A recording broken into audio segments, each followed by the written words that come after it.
আজ দুপুরের মেনু হচ্ছে সয়াবিন এবং একটা সব পদের তরকারি। আজকে একটু সময় পেলাম তাই সকাল সকাল রান্নাটা করে নিচ্ছি। আলু ভাজা শুরু করেছি। দেখুন, আলুটাকে ব্রাউন করে ভেজে নামালাম।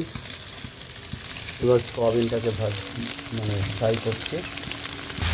একদিকে পাঁচ তরকারি ভেজে নিচ্ছি।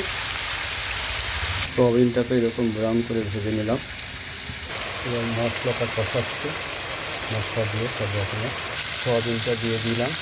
এবার খানিকক্ষণ কষিয়ে মশলার সাথে দুটো তরকারি একসঙ্গে তৈরি করছি। দেখুন, একদিকে পাঁচ তরকারি আর একদিকে সয়াবিন। এবার জল দিয়ে দেবো। সয়াবিনে জল দিয়ে দিলাম। দেখুন, এটা পাঁচ তরকারি, এটা সয়াবিন। রান্না কমপ্লিট। সয়াবিন এটা দেখুন, এটা হচ্ছে পাঁচ তরকারিটা, এটাও কমপ্লিট। আজ খুব তাড়াতাড়ি করে নিলাম। Thank you.